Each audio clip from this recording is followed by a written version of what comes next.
You don't forget the sound of a lock turning when it means you're being shut out of someone's life. Every morning at 6:03, just 3 minutes after he left our bed, I'd hear the distinct metallic click of the door to his suite locking behind him. Not slammed, not rushed, just methodical. As if it were part of his grooming routine. Wash face, brush teeth, lock, wife out. My name is Leah Whitmore. And if you'd seen our wedding photo in the journal 3 years ago, you'd think I had everything. A man with a powerful last name, a smile calibrated for cameras, a home that echoed like a museum, and a ring so heavy it left an imprint on my skin even when I took it off. But no one ever asked why I always took it off when I slept. They said it was a union of ambition. Our fathers had shaken hands, posed for the press, toasted with aged scotch while I smiled and nodded and kept my vows short enough to not be quoted out of context. Daniel Whitmore wasn't cruel, not in the way novels prepare you for. He never raised his voice, never hit a table, never once denied me anything I asked for, except warmth. And warmth, it turns out, was the only thing I didn't know how to ask for. We lived in separate wings of the house. On paper, I had full access to every room. In reality, I tiptoed around the west corridor like a guest overstaying her welcome. There were rules, never spoken aloud. I didn't knock on his door past 10. I didn't show up to his office unannounced. And I didn't mention the name Rachel Whitmore, his late mother and his only real emotional tether. My friends, if you could still call them that, often wondered what I did all day. I read. I arranged flowers that were never admired. I redecorated rooms no one entered. And I waited for a man who left each morning before the sun touched our windows, only to return when I was already pretending to sleep. Sometimes, in those empty hours between dusk and dawn, I'd sit by the door that connected our two halves of the mansion and press my ear against the cool wood. I never heard music, never laughter, just silence. And then, like clockwork, the sound of the bolt sliding into place. At first, I thought it was temporary, that maybe he needed time, that maybe he'd seen too much of love twisted in public and wanted to preserve what little remained by keeping it hidden. But weeks turned to months, and the door stayed locked. Not just literally. I stopped asking for dinners. He stopped asking if I was okay. We became a pair of silhouettes drifting through marble halls, nodding at each other like foreign diplomats trapped in a ceasefire. I think the strangest part wasn't the absence of touch, it was the absence of curiosity. He never asked what I dreamed about, what I feared, what I missed about my old life. And I stopped offering pieces of myself that clearly had no home here. People assumed I was cold, like him. That maybe we were two statues placed beside each other for symmetry. And maybe, in a way, we were. But statues don't bleed, and I did. Quietly, internally. It wasn't until one particular Thursday, ordinary, beige, forgettable, that something shifted. I woke up to silence. No footsteps, no lock, just the eerie stillness of a house holding its breath. And when I stepped into the hallway, wrapped in my robe, I found a folded piece of paper on the marble console table. Just my name. No flourish, no signature. Inside was one sentence. Just 5 words. Join me this evening. Formal. That was it. No explanation, no please, no time, no hint of what had changed.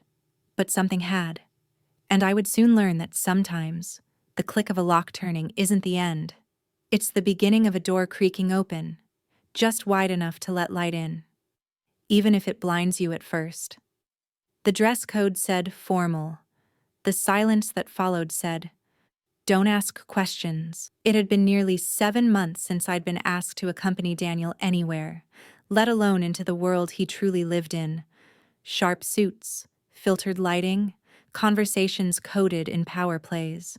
I read the note again, hoping a second glance would make it less surreal.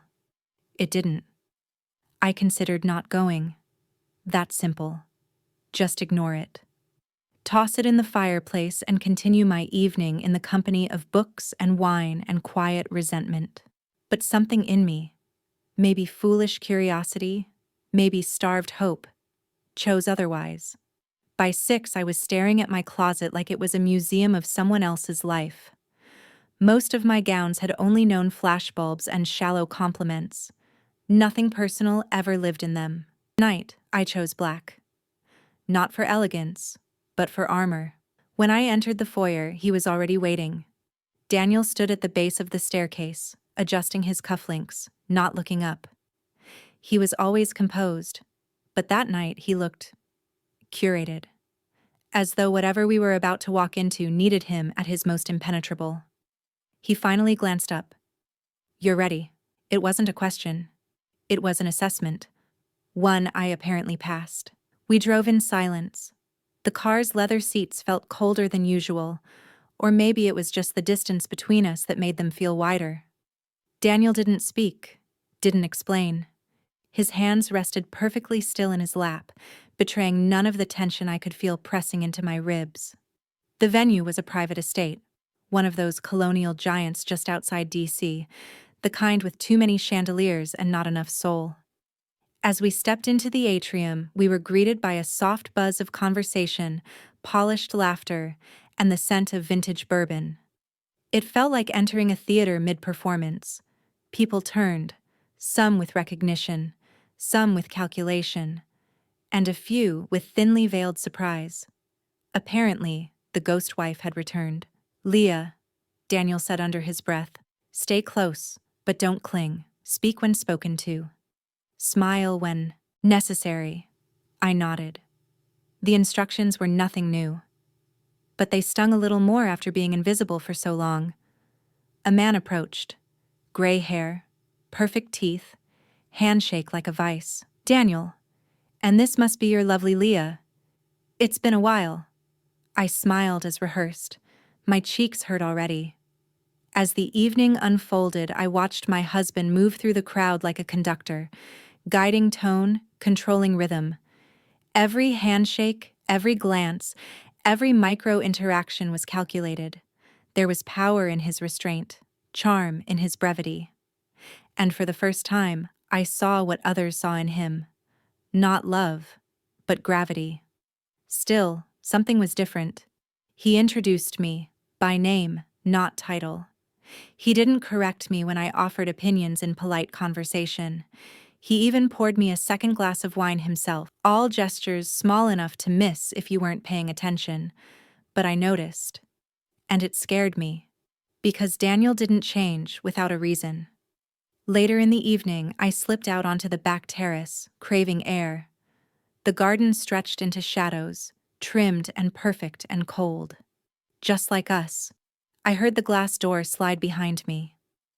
"You handled yourself well tonight," he said, his voice even. "I've had practice." He didn't smile. He rarely did. "You'll need it. My father's stepping down from the board. There will be scrutiny. I need someone beside me who won't flinch."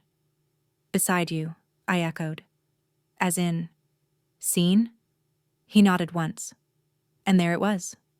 The reason. The motivation behind the note. The invitation. The gestures. Not affection. Optics. "You don't have to like it," he added. "But I trust you more than I trust most people in that room." Trust. Not love. Not warmth. But a door, perhaps a tiny one, cracked open. "I'll consider it," I said. And I left him standing there, silhouetted against the garden of our carefully pruned lives. That night, I didn't hear the door lock. But silence can hold just as much weight as sound. I wasn't supposed to speak. That's what the program said. That's what the man with the clipboard confirmed 3 times as he buzzed between donors and interns in tailored suits.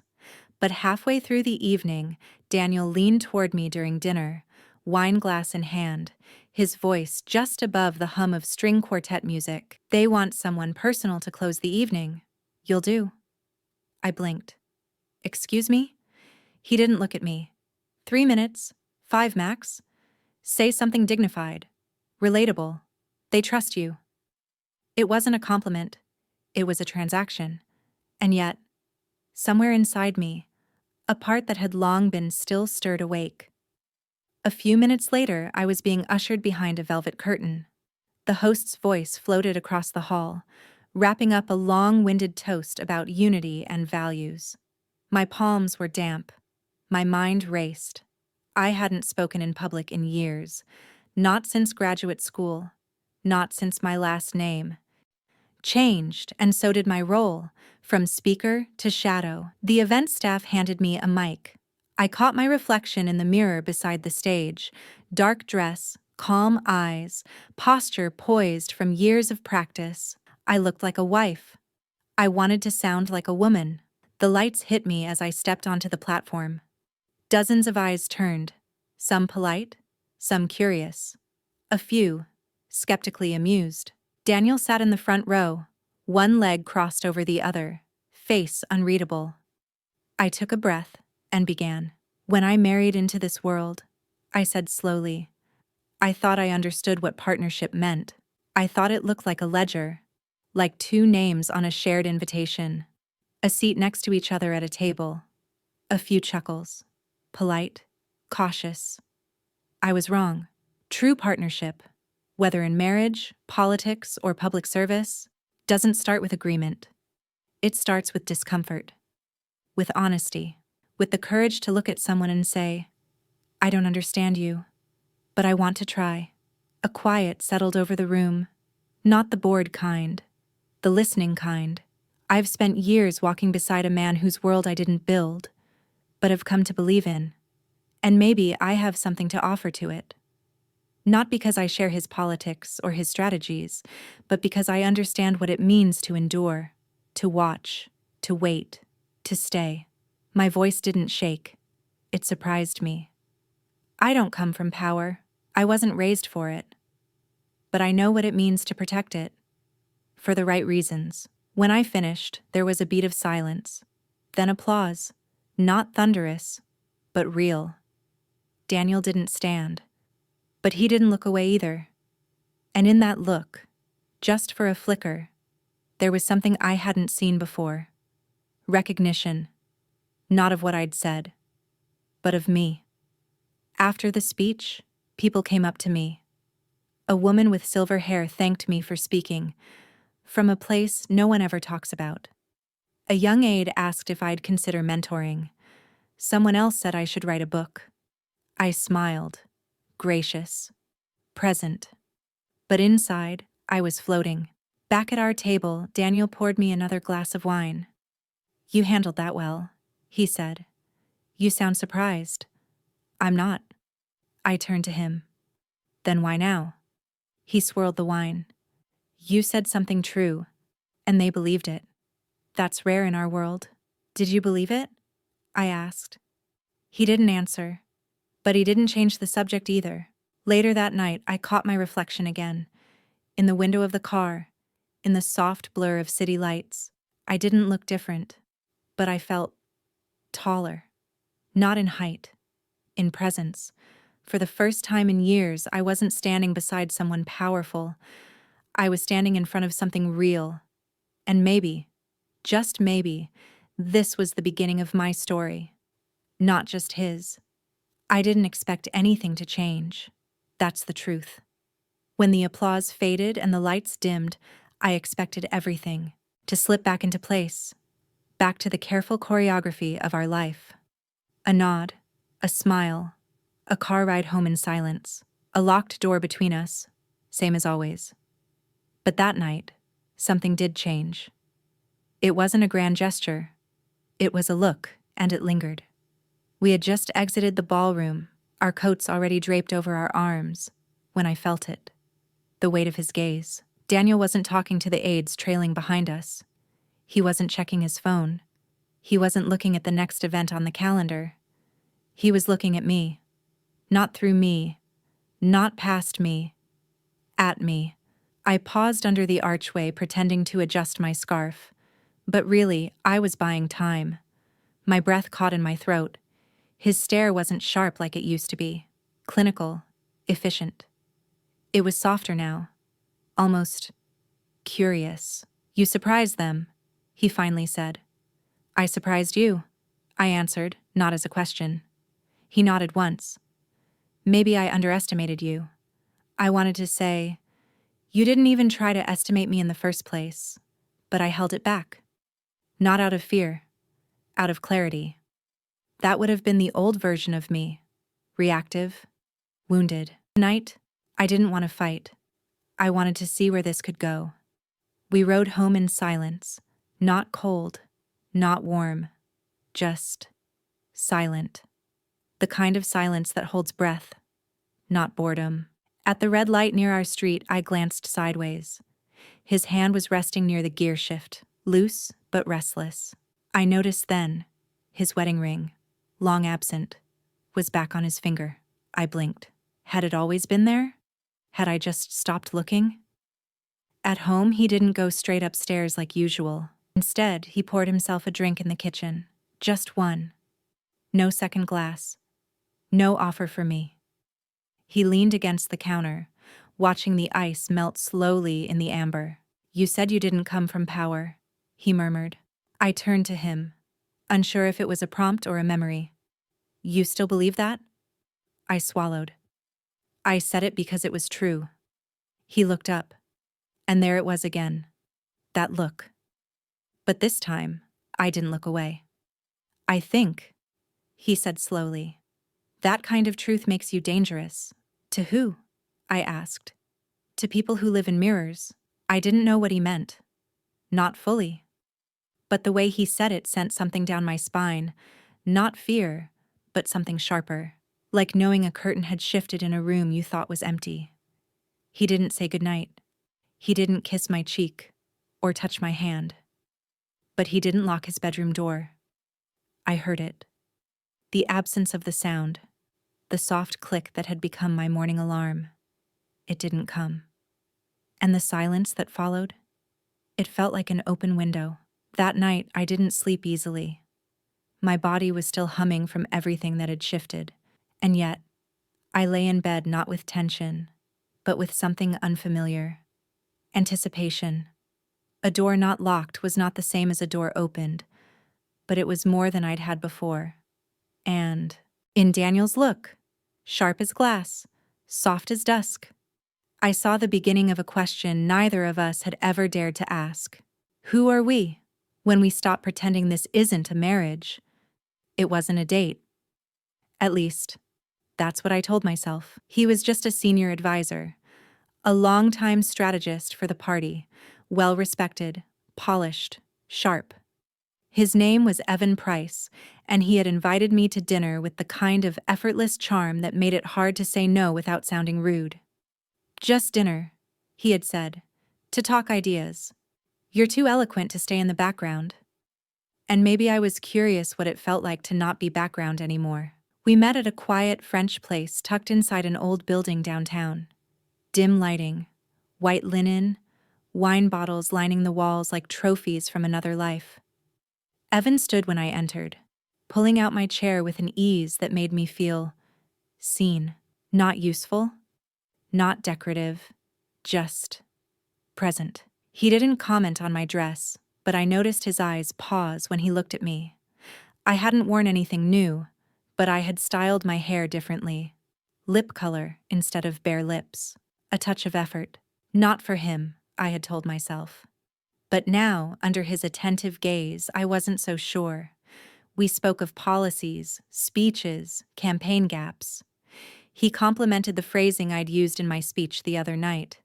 You said, we must govern not from towers but from dinner tables. That landed. That moved people. I smiled, maybe a little too wide.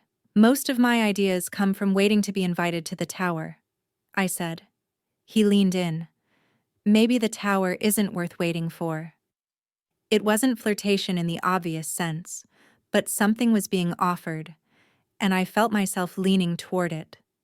Not to accept, but to remember. Remember what it felt like to sit across from someone who asked questions, who waited for answers. May I ask something?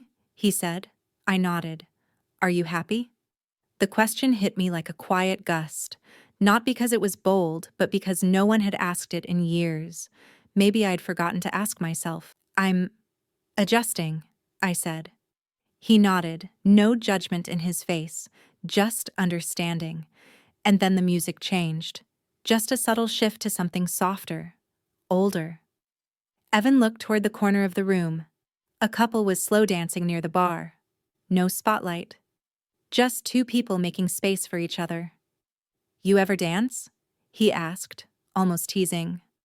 I used to, I said. When I had reasons. Maybe it's not about reasons, he said, but about remembering you still can.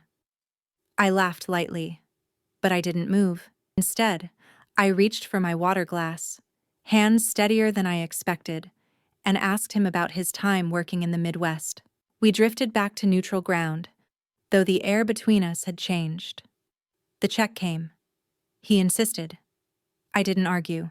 On the sidewalk, the city was cool and washed in amber light. He walked me to my car, and for a brief second, his hand hovered near the small of my back. I hope tonight reminded you that your voice matters, Leah, he said. Not because of who you married, but because of who you are.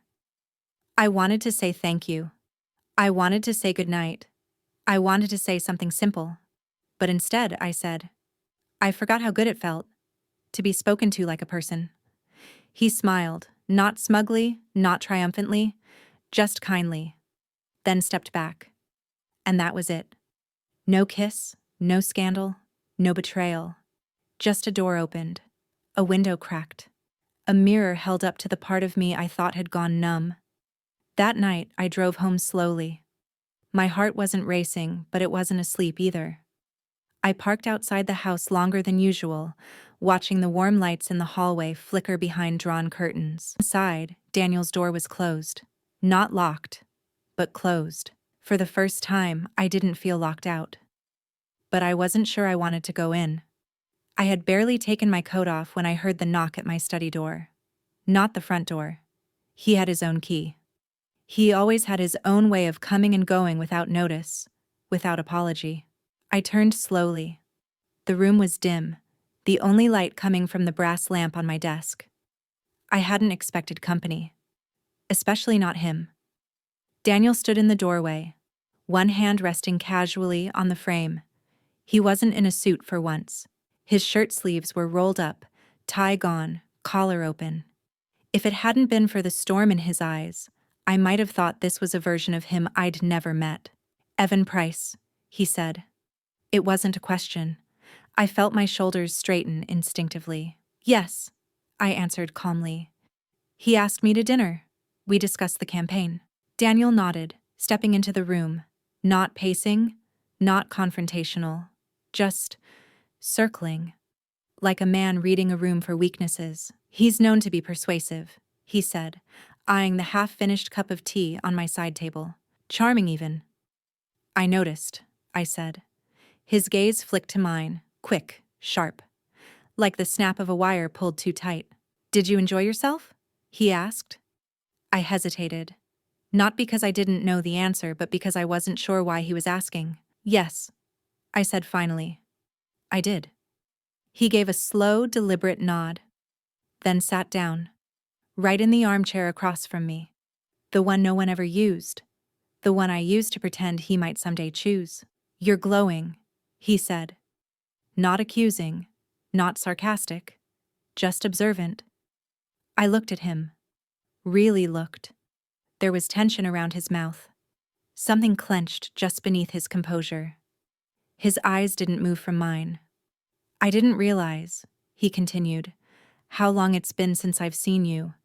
Speak freely. You had everyone hanging on your words the other night. He paused. I did too. It wasn't the Daniel I was used to. Not the diplomat with measured smiles. Not the husband who locked his door each morning like clockwork. This man? He was unsettled. Why are you here, Daniel? I asked quietly. He leaned forward, elbows on his knees, hands clasped. Still elegant, still reserved. But his knuckles were white. I didn't like the way he looked at you, he said. Like he knew something about you I didn't. My heart thudded once. loud, unwelcome.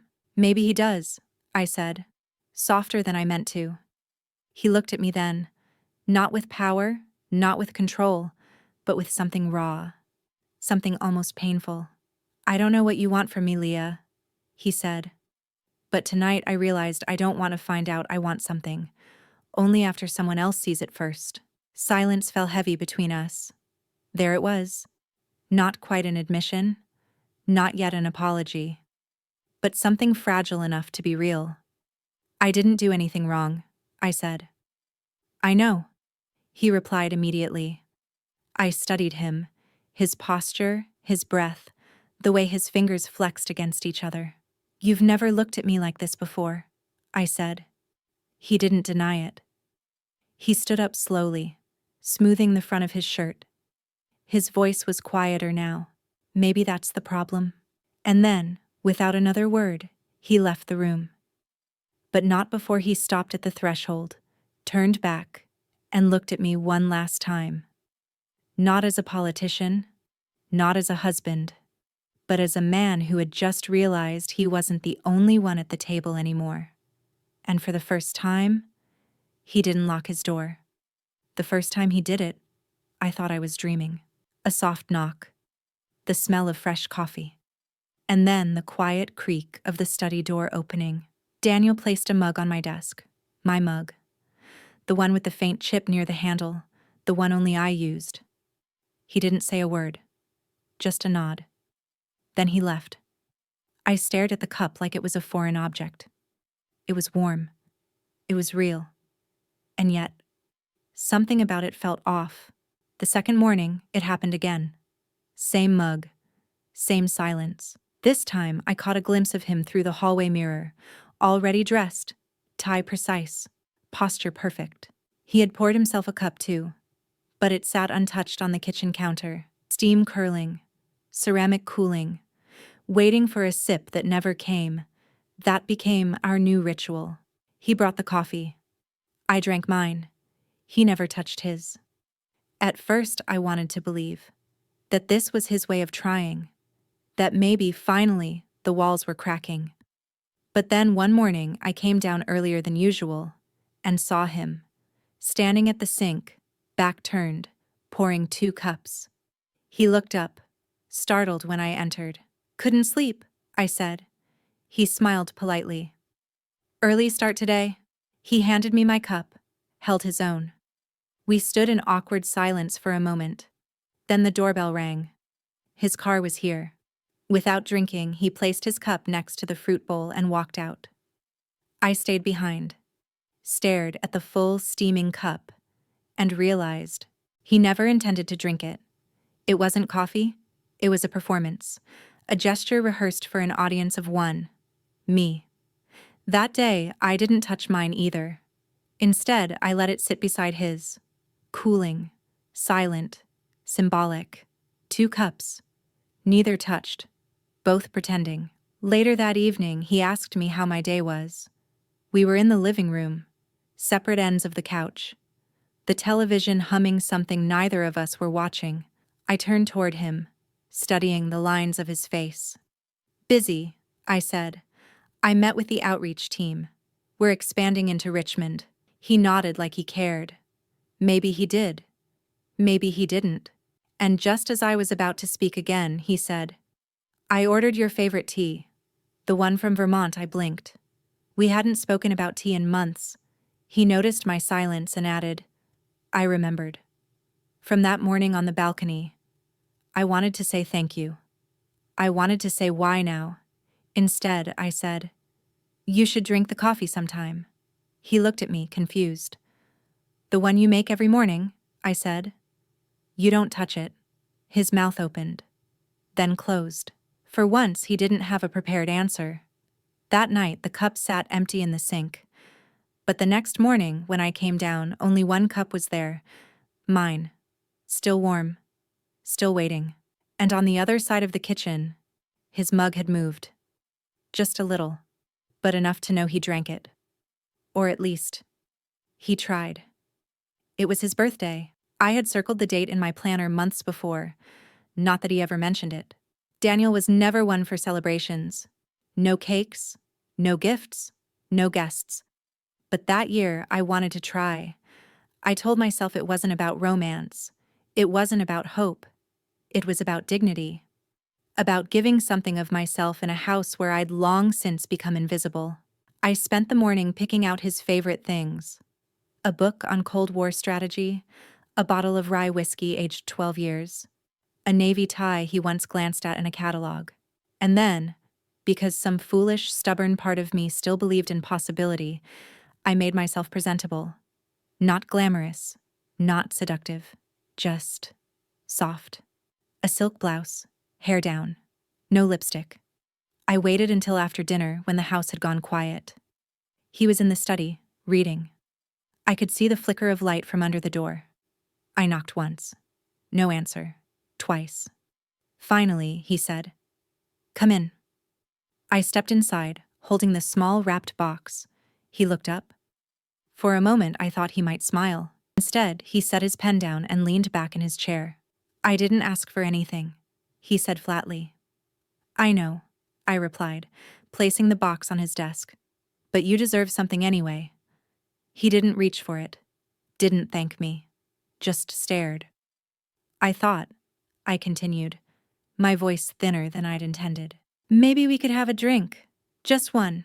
I got the rye you mentioned once." There was a long silence. Then he stood, walked past me. "I have a conference call in 15 minutes, he said. "Let's not pretend, Leah. We both know what this is." I stood there, stunned. "This," I said slowly, "was an attempt. That's all." His hand paused on the doorframe. "Next time, don't." He left. And I stood in that room for a full 5 minutes before my knees finally gave out. I hadn't cried then. I'd simply sat on the edge of his desk, fingers tracing the ribbon I had tied so carefully, trying to remember what it used to feel like to be seen. After that night, I stopped trying. No more invitations, no more tea on the balcony, no more asking how his day had gone. It became easier, in a way, to be nothing, to expect nothing, to feel nothing. Until now, until these mornings with the coffee, till the silence that no longer felt cruel, just quiet, till I caught him glancing at me longer than he should have. And suddenly, I didn't know which version of Daniel to believe in anymore. The man who once walked out without a second look, or the one who now paused before leaving the room, as if waiting for something he couldn't name.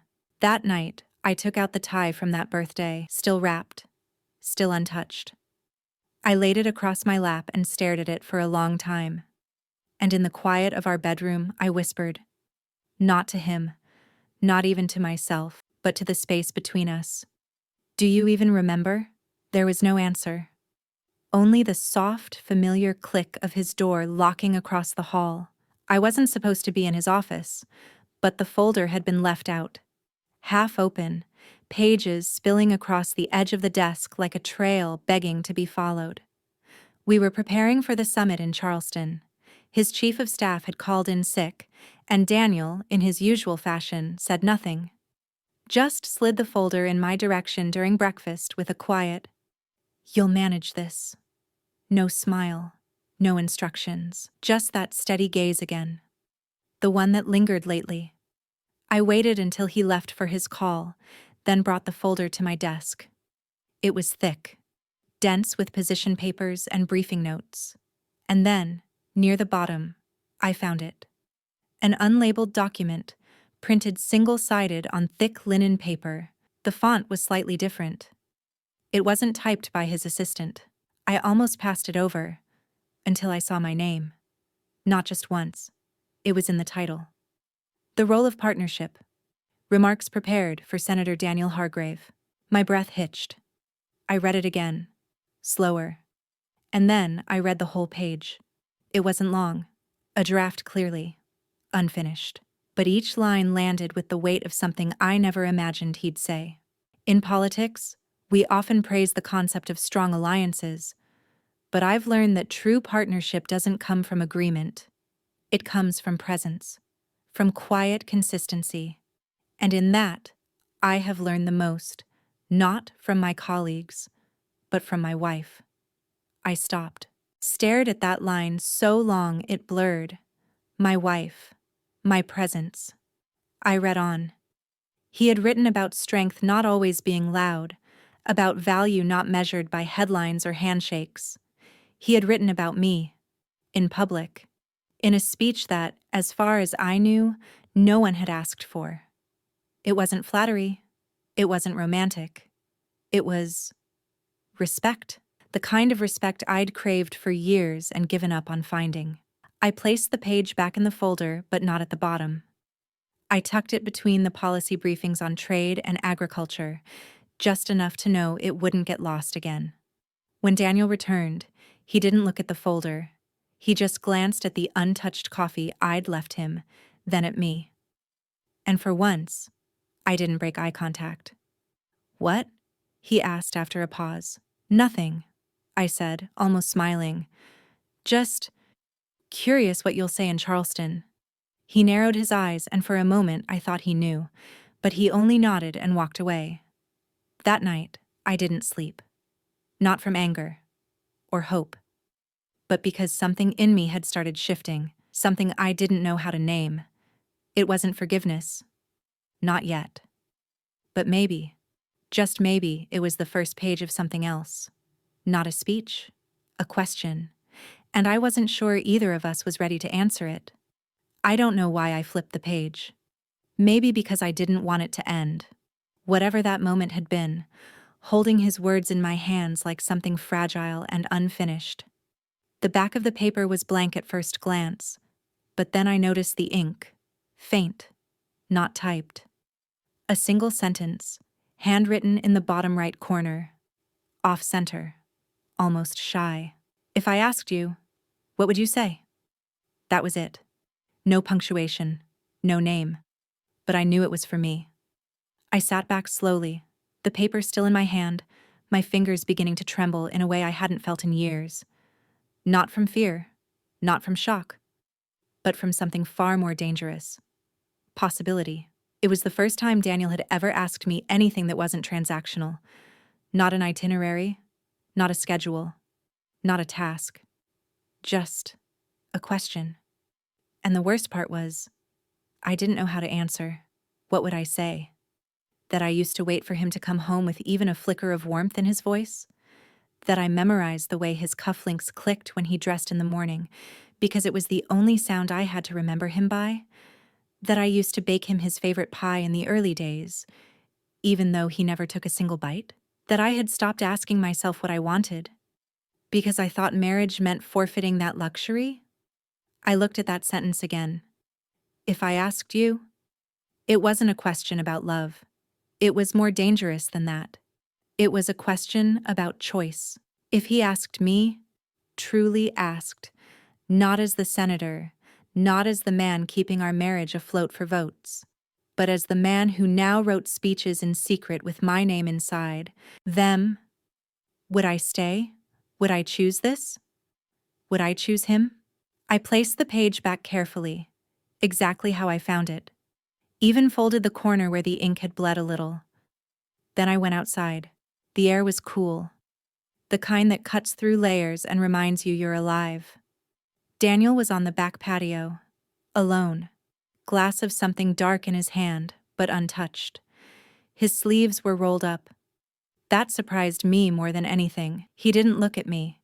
Didn't need to. He knew I'd seen it. We stood in silence.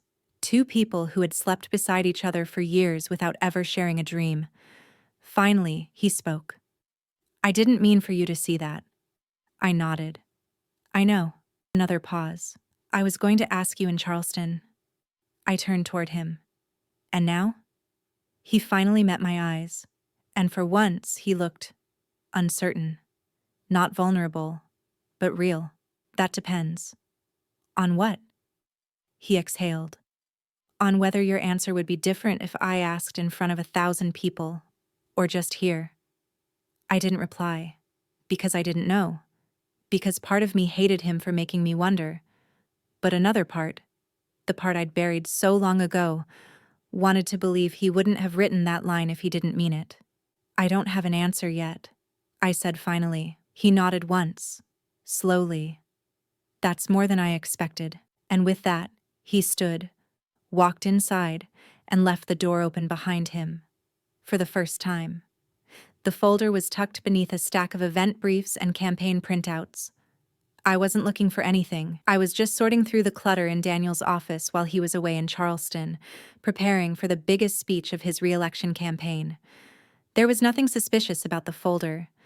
Just a plain navy blue one with a small tab marked, Legacy Positioning, Personal Narrative.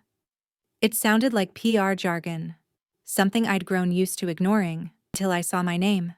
Not just mentioned, outlined, highlighted, cross-referenced with Daniel's schedule, his donor demographics, key regions. There were bullet points like Leah Monroe, clean background, middle-class roots, high emotional resonance with suburban women ages 35 to 60. Poise and traditional values align with Daniel's veteran image, contrast with prior relationships.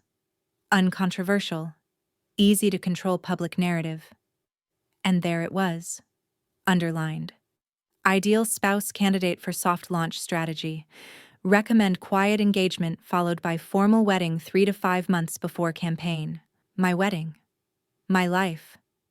Planned like a press release. I don't remember sitting down, but I must have, because the pages fell into my lap, and I just stared at them like they were someone else's story. But it wasn't someone else. It was me. I'd known our marriage wasn't built on love. I wasn't naive. But I had believed, naively, that at the very least, the coldness had been mutual. A product of two people trying to navigate something too big, too public, too fast. This was different. This wasn't distance born of pressure. This was distance engineered. Chosen. From the start. I thought about the first night we met, at that fundraiser in Atlanta. How he'd shaken my hand and said I had an honest face. How I'd laughed nervously and thought it was awkward and strangely sweet. But now I could see it. He'd already read the file by then. He wasn't falling in love. He was executing a plan. And I was just one more checkbox on a strategy sheet. My hands trembled. Not with rage, not even heartbreak. Just humiliation. How do you look back on years of your life and realize you were the only one in the room who didn't know the script? The coffee, the silence, the closed door. They weren't signs of growing apart. They were part of the design. I stood up too fast, the chair scraping the floor behind me. I needed air, water, anything. But as I reached for the door, another page slipped loose. I caught it before it hit the ground. It was newer. A memo clipped with a date just 3 weeks ago. The title read, Narrative Adjustment Proposal, Elevating Spouse Visibility. It listed talking points Daniel might use in Charleston to reintroduce me to the public, rebranded not as his quiet, invisible wife, but as his partner.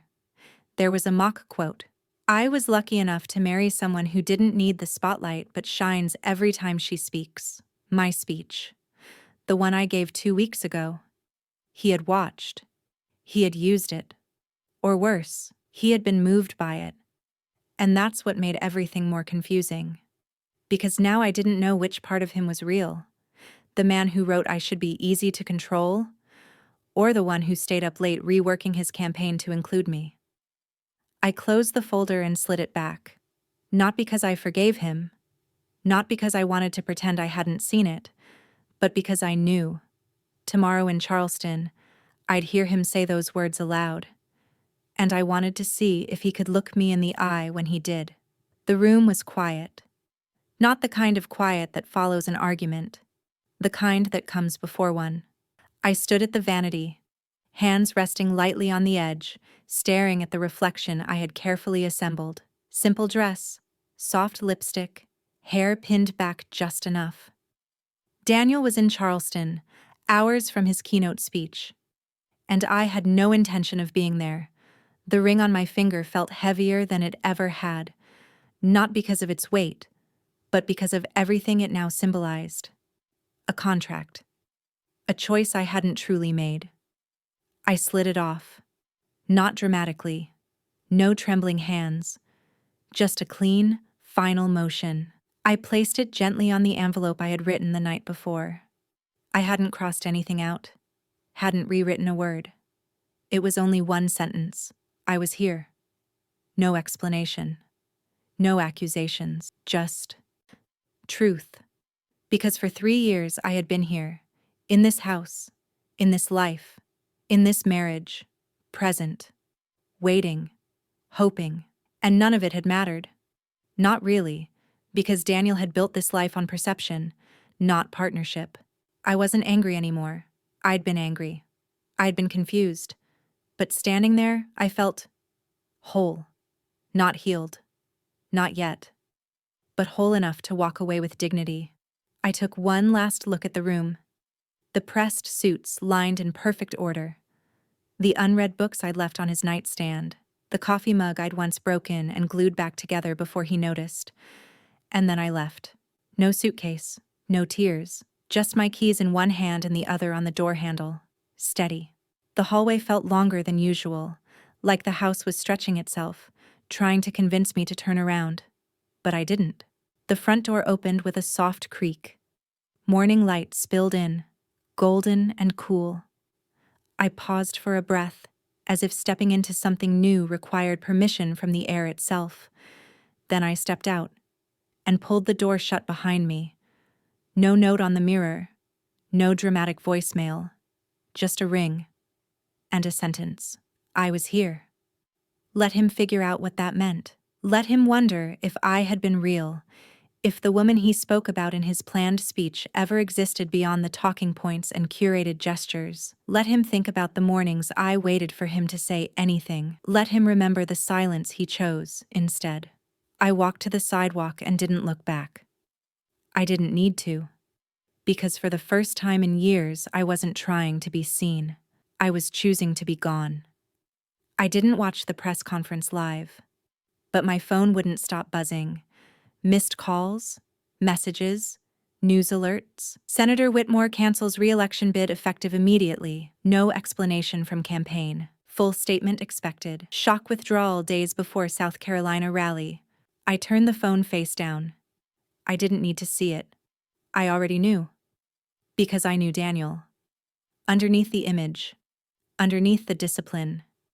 He didn't react when provoked. He didn't explode when things slipped.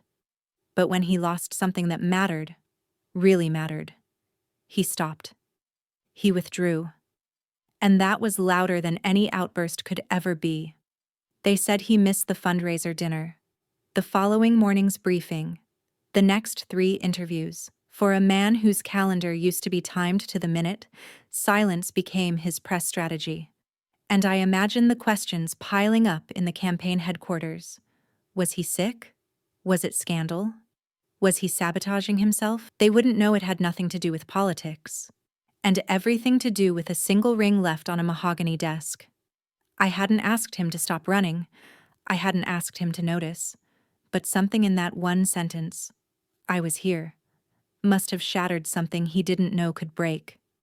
No one heard from him for days. Some said he flew out of D.C. Others claimed he stayed in the townhouse, blinds drawn, unanswered doorbells. But I could picture it. Him sitting at that long dining table, alone, staring at the empty chair where I used to sit in silence. And maybe for the first time, noticing it was always my coffee that steamed, not his. Maybe the words he once wrote, "If I asked you, what would you say?" kept looping in his mind, now without a voice to answer them. I didn't feel triumphant, just sad. Because it took walking away for him to realize I had ever arrived. They say great men fall by scandal, but sometimes they fall by absence, by the soft sound of a door clicking shut for good, by the weight of a presence they never learned how to hold. It came in a plain brown envelope, no return address, just my name. I found it in the mailbox of the small rental cabin I'd moved into, far from the city, far from the microphones and marble halls. At first, I thought it was some leftover campaign mailer that had slipped through, but it was too quiet for that. Inside, a flash drive. Nothing else. No letter. No explanation. I stared at it for hours before plugging it in. The video was grainy, shot from a phone. No editing, no music. Just him. Daniel. Sitting in what looked like our old reading room, though stripped of anything personal. Just a chair, a lamp, and him in a plain gray sweater. He looked older. Or maybe just more human. He didn't speak at first. He adjusted the phone once, then again, then just sat. Finally, he cleared his throat. I recorded this 3 times already. Deleted them all. He smiled without humor. Looked away. This one I won't delete, even if I never send it. A pause. I couldn't say your name in public, not because I didn't want to, but because I knew. Once I said it, my voice would crack, and they would see I wasn't composed. And I'm always supposed to be composed. His hands trembled slightly as he folded them. I used to think distance was control, that if I kept the personal out of the professional, I'd be stronger. But I wasn't stronger. I was invisible, and I made you invisible too. He looked at the camera then. Right into it. Right into me. Do you remember the night you left me coffee in the shape of a heart? I didn't drink it, but I took a photo. I looked at that photo every day and never said a word. A long pause. You were more than just a name on my speech. You were the speech I never gave. My throat tightened. And if you're watching this, I hope you're somewhere that feels soft, that you have space to breathe. Another pause. His voice low. I don't want you to come back. Not unless you want to. This isn't about guilt or regret. This is just the truth I owe you. He reached into his pocket, pulled out a folded paper. This was the note you left. I keep it. I don't need the ring, just the sentence. I was here. His voice cracked. And then, he reached out, as if to turn off the camera, then stopped. Leah. The first time he said my name. Software fractured, but whole. If I ever find the words, I'll write them down. Until then, I hope you know, every silence you sat through, I heard. Just too late. Then the screen went dark. Just like that. No signature, no promise, no plea. But in those 6 minutes, I heard more than I had in 6 years. And I didn't cry. Not right away. I sat with the silence he left behind. This time, not cold, but warm. And I whispered, to no one in particular, I was here. And you saw me. Finally. I wasn't sure why I turned around. Maybe it was the way he said my name. Maybe it was the silence after the tape ended. Maybe it was just time. I didn't announce my return. I didn't text. I didn't knock. I used the spare key Daniel had never changed. The house looked smaller. Or maybe I had just gotten bigger. Not in size, but in breath. In the way I carried myself now. It was early. The air still clung to the last of the winter chill. I expected the house to be empty, but it wasn't. There was music playing. Soft, faint. The kind of instrumental you only notice after a moment of standing still. I walked past the entryway, past the cold formality of the front room that had always felt like a showroom. Then I saw it. The small table.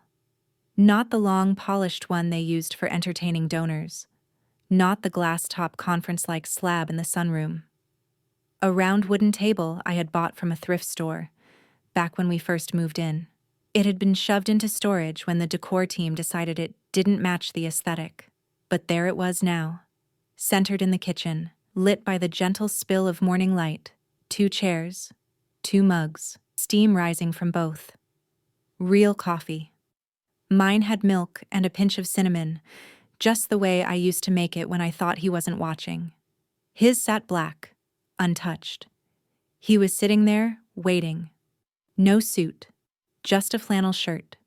Sleeves rolled up, hands clasped like he didn't know what to do with them. He didn't stand.